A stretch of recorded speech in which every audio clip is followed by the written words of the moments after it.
5월 5일은 어린이날이 있고 5월 8일은 어버이날이 있고 5월 15일은 스승의 날이 있고 바로 오늘 5월 21일 바로 오늘이 혹시 무슨 날인지 아십니까? 아직 정착은 아직 되지는 않았지만 오늘이 부부의 날입니다. 점점 가정의 위기를 맞이하면서 아마도 시간이 흐르면 흐를수록 5월 21일 아마 이 부부의 날이 다시 한번 우리들에게 정착되어야 될 것 아닌가 다시 한번 생각 한번 해봅니다. 오늘 말씀의 제목은 좋은 부부, 지혜로운 부부입니다. 좋은 부부가 되려면 좋은 아내, 좋은 남편이 남편의 어떤 만남이어야 하는데 우리가 아시다시피 좋은 남편, 좋은 아내가 여러분 생각처럼 그렇게 흔하겠습니까? 그런데 많은 사람들의 어떤 삶을 이렇게 들여다보면 깜짝 놀라는 것은 정말 좋은 아내요, 좋은 남편의 어떤 만남이라 해도 무조건 좋은 부부, 행복한 부부가 되는 것은 아니더라라는 이야기입니다. 부부가 만나서 행복하게 살지 못하는 그런 이유는 뭘까? 왜 행복하게 살지 못할까? 여러분이 생각하는 것처럼 그 사람이 정말 나쁜 사람이다, 정말 못난 사람이기에 보다는 어쩌면 삶의 지혜가 조금 부족함이 아닌가 생각합니다. 부부들에 있어 조금만 더 지혜로웠더라면 얼마든지 행복한 그런 그림을 그려나갈 수 있을 텐데 오히려 작은 어떤 무지함이 서로를 힘들게 하는 경우가 종종 있더라라는 이야기입니다. 설교를 준비하면서 결혼 생활의 10계명이라는 거 보니까 많이 있는데 결혼 생활의 10계명이라는 글이 있어서 잠시 먼저 소개하고 말씀을 보겠습니다. 결혼 생활의 10계명 첫 번째는 결혼 생활의 목표를 가져라 이렇게 이야기합니다. 목표를 가져라. 아무것도 겨냥하지 않으면 아무것도 명중시킬 수 없다라는 말이 있습니다. 그러니까 결혼 생활의 어떤 비극은 오직 자신이 목표가 되는 것입니다. 나의 어떤 중심, 그러니까 이기주의, 이것이 큰 비극이다. 배우자도 내 마음에 들어야 되고 자식들도 내 마음에 들어야 되고 교회도 내 마음에 들어야 되고 바로 이 이기적인 이 배우자와 함께 사는 사람들 그 주변은 사실은 행복하지 않다라는 이야기입니다. 결혼의 목표는 나가 아니라 바로 너, 당신, 서로를 세워주는 것이요 서로를 섬겨주는 것이기 때문에 그렇습니다. 또 하나는 결혼 전에는 두 눈을 떠라, 그러나 결혼 후에는 한 눈을 감아라 입니다. 여러분 혹시 매력적인 어떤 사람 보면 어떤 어린이들한테 참 잉크 한번 해봐, 잉크 한번 그러죠. 여러분들이 잉크 한번 다 해보셨습니까? 안 해보신 분들은 아마 없을 겁니다. 잉크함에 있어서 그 본질적인 뜻은 어디에 있을까? 잉크. 내가 잉크할 때 보면 보통 한 눈을 감잖아요.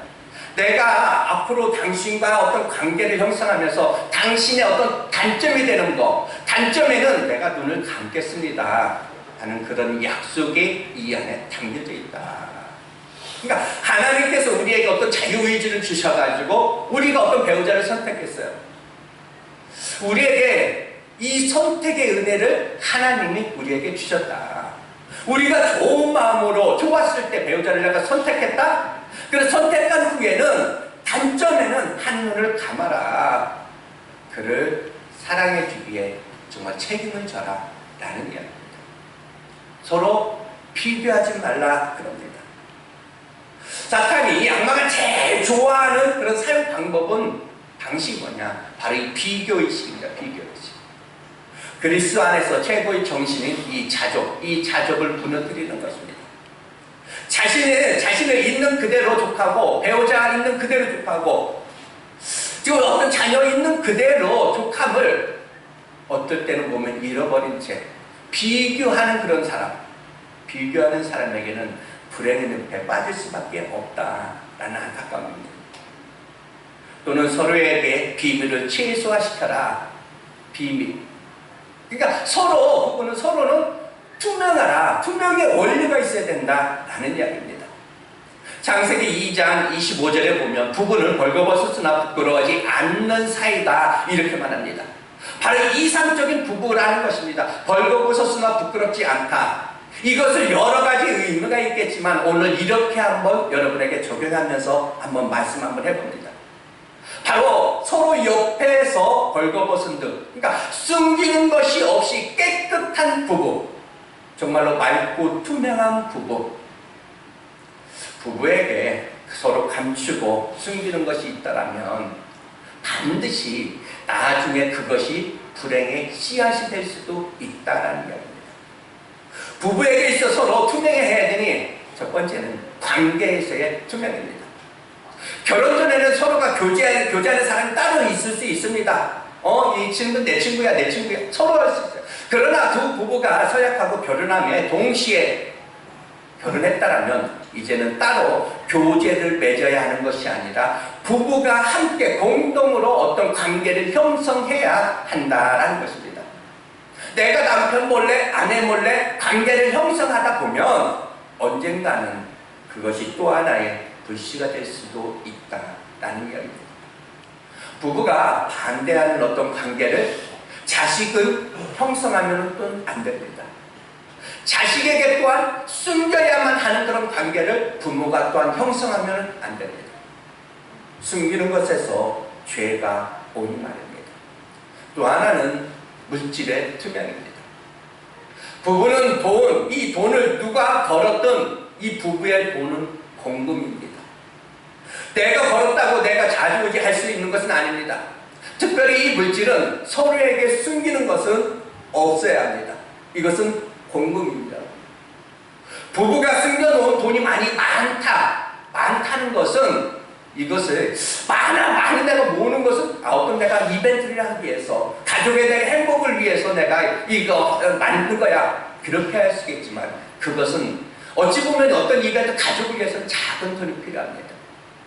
그러나 너무 많은 돈을 내가 남편 몰래 가지고 있다? 이것이 언젠가 계기가 되어서 아픔을 가져올 수도 있다는 이야기입니다. 남편보다는 나중에 보면 이 물줄을 따라갈 수 있어요. 또 하나는 화를 내기보다는 화가 난다 이야기하고 화를 품은 채 잠자리에 들지 말라라는 말입니다. 잠언 16장 32절에 보면 자기 마음을 다스리는 자는 용사보다 낫다 이렇게 말합니다.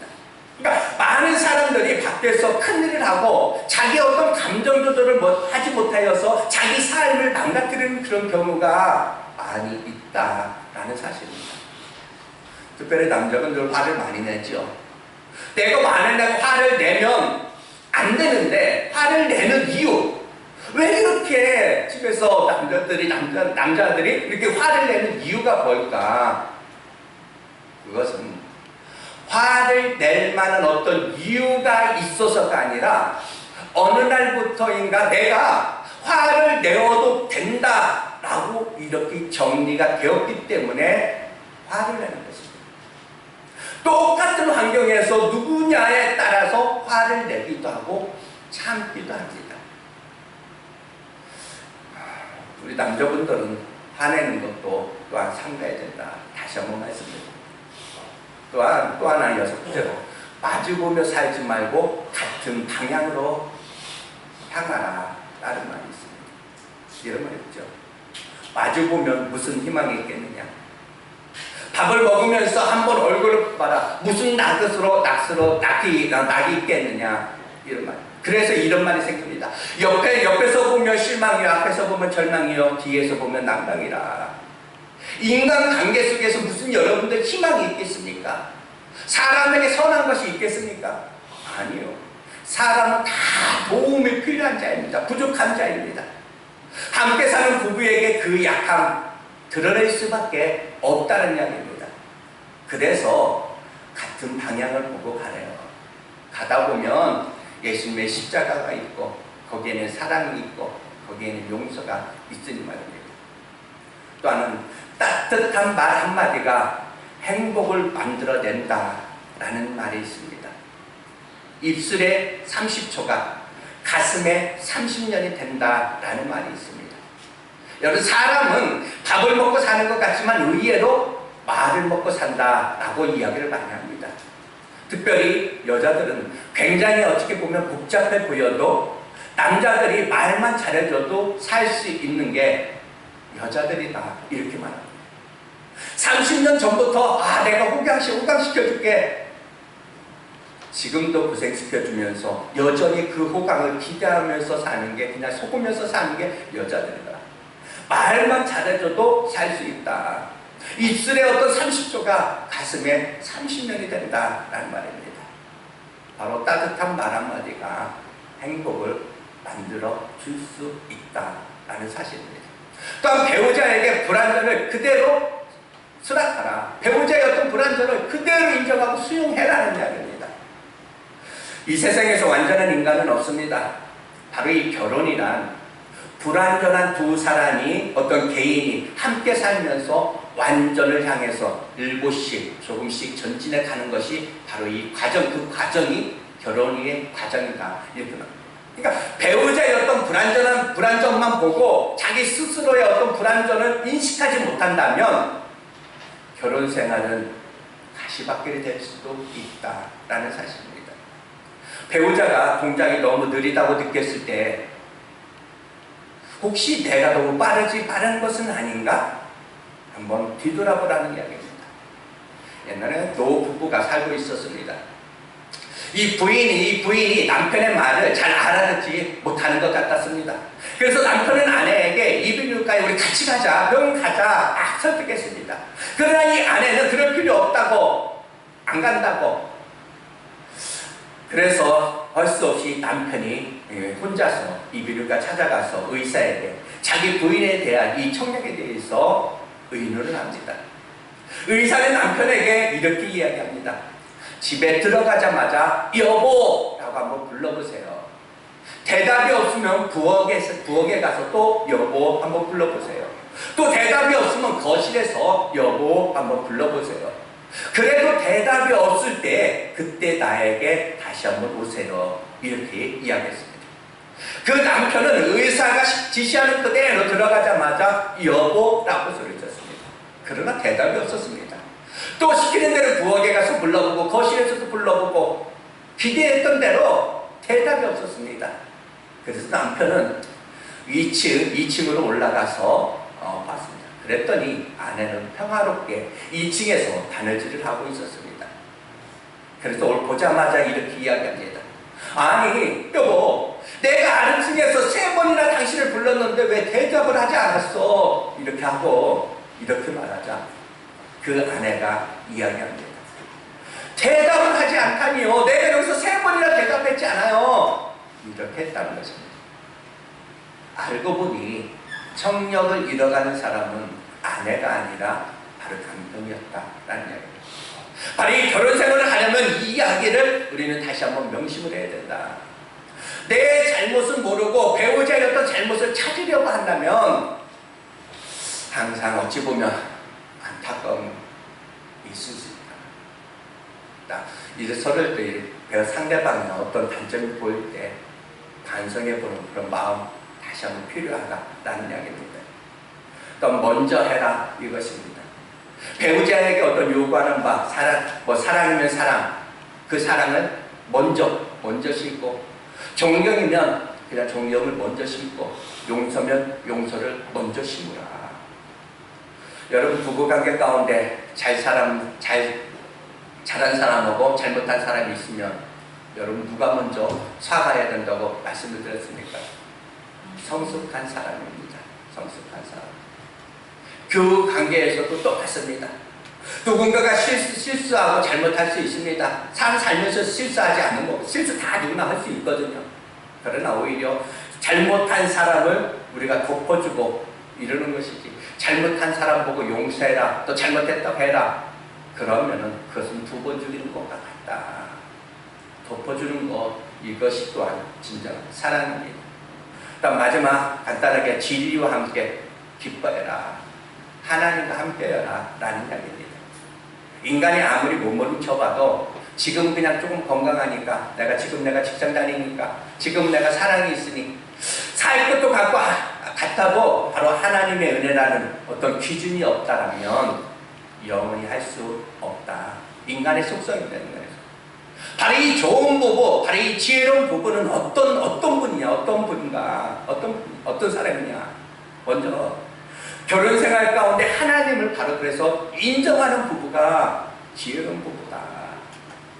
부부의 어떤 만남은 하나님이 맺어주셨다라는 것을 인정하기 때문에 그렇습니다. 결혼은 단순히 사람의 어떤 사건, 만남의 어떤 사건이 아니라 하나님의 사건이다. 인정하는 겁니다. 아담에게 하나님이 하하를 맺어주셨듯이, 이삭에게 리브가를 하나님이 맺어주셨듯이, 여러분 부부의 어떤 만남이 연애이든 중매이든 아니면 등산하다 만났던 엉겹결에 만났던 상관없습니다. 그 안에서 하나님을 인정하는 것입니다. 내 배우자를 인정하는 것은 하나님을 인정하는 것입니다. 하나님이 내게 최선을 주셨다. 이것을 믿는 것입니다. 하나님을 맺어주셨다. 바로 여기에 엄청난 명령이 있으니 하나님이 짝지어 주신 것은 사람이 나누지 못할지니라. 부부는 둘이 하나가 되는 것이 아닙니다. 원래가 하나였습니다. 처음부터 하나였다. 한 몸이 된 것이 바로 부부입니다. 하나님 처음 부부를 주실 때 인간의 어떤 몸에서, 그 몸에서 배우자를 꺼내서 하나 배우자를 주셨다는 얘기입니다. 그래서 둘이 한 몸이 되게 하신 것이 아니다. 원래부터 한 몸이 둘이 된 거예요. 한 몸으로 부부가 되겠다면 지혜롭게 살아야 합니다.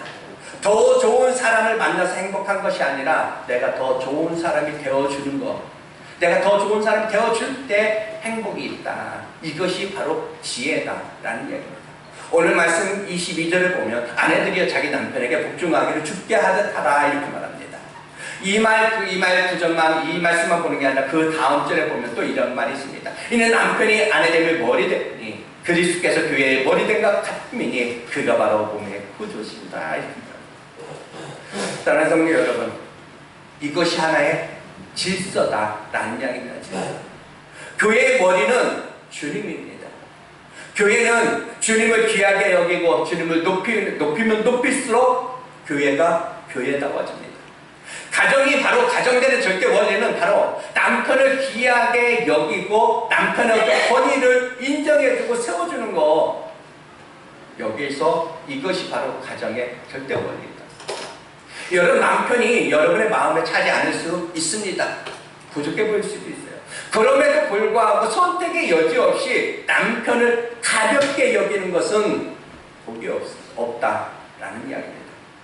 25절 이렇게 말하죠. 남편들아, 아내 사랑해를 그리스도께서 교회를 사랑하시고 교회를 위하여 자신을 주신 같이 하라. 남편들도 아내를 사랑하되 예수 그리스도께서 교회를 사랑하시고 교회를 위해서 희생하는 것처럼 대가를 지불해야 한다라는 이야기입니다.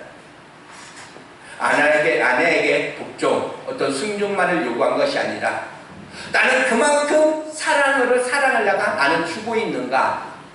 나는 그만큼 아내를 위해서 나는 희생하고 있는가? 33절의 결론을 이렇게 말하죠.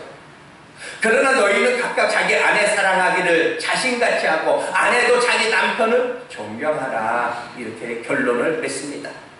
바로 사랑과 존경으로 결론을 내립니다. 마음에 있어서가 아니라 부부로 맺어졌기에. 그래서 이런 말이 있습니다. 사랑은 감정의식에서 시작되어 책임의식에서 열매를 맺는다라는 말입니다. 사랑은 단순한 어떤 감정이 아닙니다. 감정으로 우리가 시작을 했지만 책임이다라는 얘기입니다. 바로 예수 그리스도께서 우리를 사랑하기에 좋아만 하신 것이 아니라 예수님께서 우리를 책임져 주셨다. 우리의 영역을 책임져 주셨다. 내가 이 땅에 많은 여인들 중에서 한 여인을 내가 선택했고, 내가 한 남자를 내가 선택했고, 우리 사이에 어떤 아이가 있음에 책임져 주는 것이다 라는 이야기입니다. 부부의 맺음은 많은 말씀드렸죠. 언약 관계가 있습니다. 부부가 맺어지는 관계는 계약 관계가 아니라 언약 관계이다. 계약이면 뭡니까? 혹시 문제가 생기면 파할 수 있는 거, 파괴할 수 있는 것이 계약입니다. 그러나 언약은 아니다. 한 번 맺으면 영원히 한다라는 이야기입니다. 계약과 언약, 이 차이는, 언약은 하나님과 나와의 어떤 관계가 형성됐을 때의 조건입니다. 하나님은 나를 계약으로 자녀 삼으신 것이 아니라 나를 하나님은 언약으로 자녀 삼아주셨다. 계약은 조건에 맞아야 합니다. 뭐 100대 100, 뭐 50대 50. 그래서 조건에 맞지 않으면 계약은 성립이 안 됩니다. 그리고 이 안에서 만약에 충족을 채워주지 못하면 계약은 파괴하면 됩니다. 그러나 하나님과 나와의 관계를 형성할 때 나는 자격이 없습니다. 그래도 언약 관계는 맺어집니다. 일방적 하나님의 사랑이요, 일방적 하나님의 희생입니다. 언약의 부부는 평등 부부가 아니라 일치 부부가 되는 것입니다. 그래서 이렇게 표현합니다. 결혼은 불평등 조약이다. 어떤 정말 사기 맞는 것처럼 사기를 맞아도 공식적으로 가장 정말 합당한 그 사기가 이 결혼이다. 여러분은 하나님은 나에게 딱 맞는 배우자를 주셨다. 이 말에 대해서 여러분들은 인정을 하십니까? 아마 사람들 쉽게 인정하기 힘든 부분입니다. 여러분의 어떤 생각처럼 배우자가 미달일 수 있다는 이야기입니다.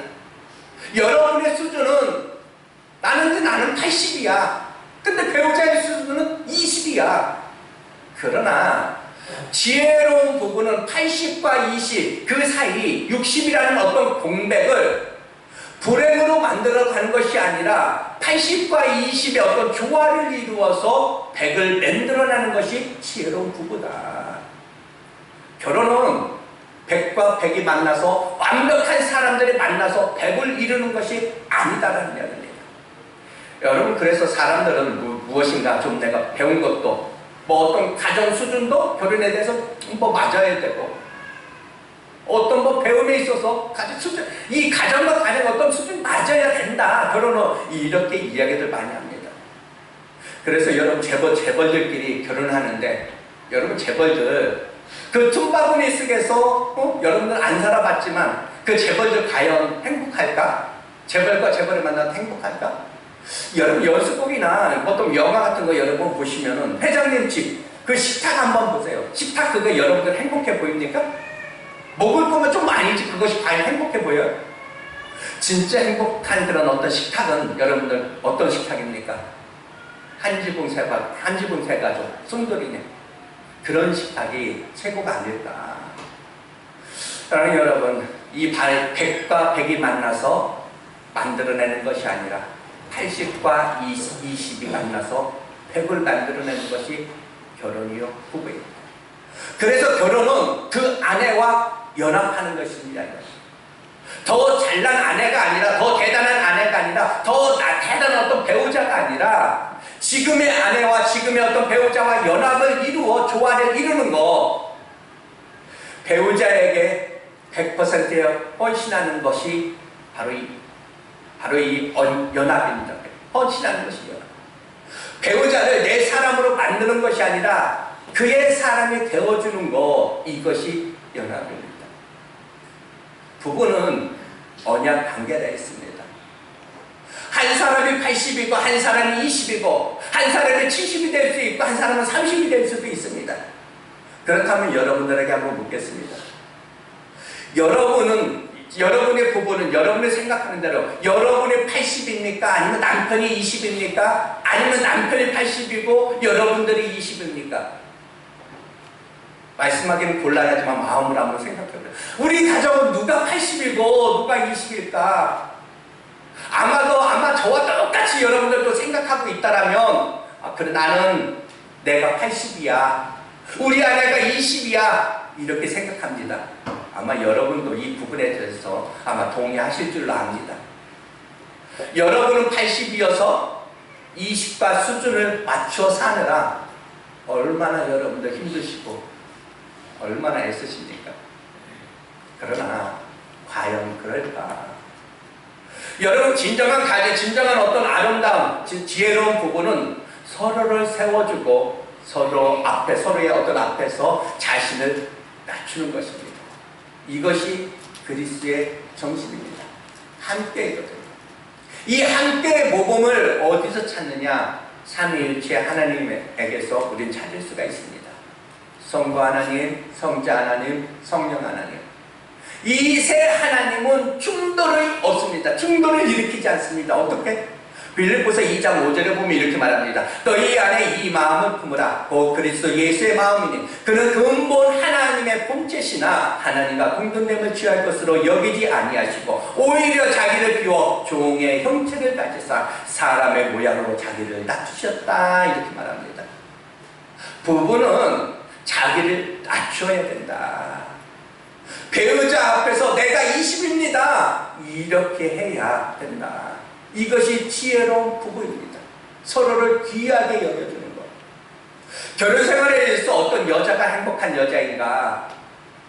어떤 배우자가, 어떤 사람이 결혼 생활에 행복한 사람일까? 내가 20이라고 생각하고 내 주제에 이런 정도의 어떤 신랑 배우자를 만났다? 나에게는 큰 축복이다. 이렇게 믿고 살아가야 하는데 여러분 아직까지도 아멘 아무도 안 하시잖아요. 인정하지 않다는 얘기입니까? 그래서 한 가지만 이야기하고 마칩니다.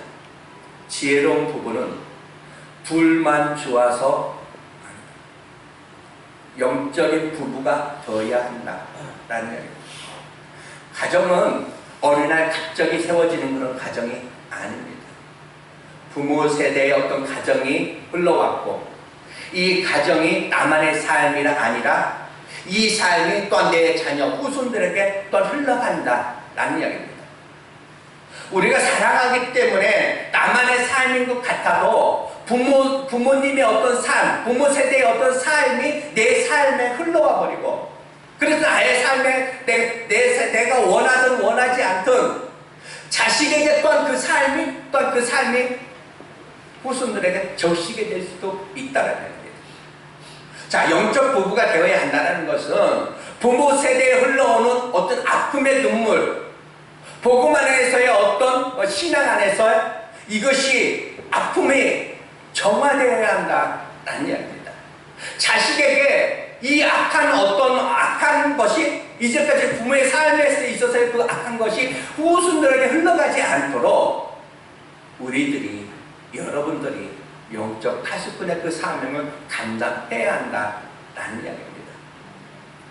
사람들이 그러죠. 부모님이 일찍 돌아가셨으면 그 가정은 3대가 그런다라는 얘기 있습니다. 그럴 때 부모님들 일찍 돌아가신 분들은 옛날부터 그런 얘기를 많이 들어서 항시 생각하는 게 이 흐름이 끊어지게 하소서, 이어지지 않기를 소원하는 그런 마음이 있습니다. 죄송합니다. 알코올 중독자 아비를 둔 딸. 그 딸은 죄송하지만 알코올 중독자의 신랑을 만날 확률이 70%가 된다라는 이야기입니다. 부모가 도박을 하면 자식도 도박을 할 가능성이 높다라는 이야기입니다. 그러니까 나만의 삶이 아니라 부모 세대에 흘러왔던 그 삶이 나뿐만 아니라 후손들에게 또 흘러간다라는 이야기입니다. 성도님들, 부모 세대의 아픔이 여러분에게 어떻게 여러분은 적용하셨습니까? 이 아픔이 여러분의 어떤 사랑하는 자식에게 삶이 재현될 수 있다는 사실을 여러분들은 기억하고 있어야 된다라는 이야기입니다. 그래서 부모의 어떤 불화가 자식에게 재현될 수도 있다는 거 또 하나의 아픔이다. 그래서 우리가 영적인 부부가 되어야 하면 바로 이 안타까운 어떤 삶에 들어오지 않도록, 그리고 내 자식들의 어떤 삶이 재현되지 않도록 부모 안에서 자유해야 함을 여러분들 다시 한번 믿으시기 바랍니다. 바로 이 결혼 생활은 단순한 삶이 아니라 처절한 영적 싸움이다. 가룟 유다의 마음속에 예수를 팔려는 생각을 넣었던 것처럼 어느 날 아내를 싫어하고 남편을 싫어하는 그런 마음, 정성적인 어떤 판단, 내 판단에 의해서 싫다, 이것보다 마귀가 넣어준 그런 생각 때문에, 빼앗긴 마음 때문에 그러하다는 사실을 여러분이 다시 한번 인지하셔야 된다라는 말씀입니다. 여러분의 사랑이, 여러분의 용서가 또한 여러분의 배우자를 감싸 아름다운 가정으로 다시 한번 승화시켜야 되는 것이 아닌가. 바로 지혜로운 부부는 둘만의 좋은 부부가 아니라 자손들에게 좋은 가정을 물려주는 그런 부부입니다. 좋은 가정을 여러분들 보여줘야 한다라는 사실입니다. 모쪼록 5월 가정에다 여러분들의 마음을 다시 한번 가다듬고 다시 한번 사랑과 존경으로 여러분의 가정을 다시 한번 회복시키는 그런 영성이 여러분들 모두에게 있어지기를 주님의 이름으로 축복합니다. 잠시 기도하겠습니다. 참으로 좋으신 하나님, 고맙고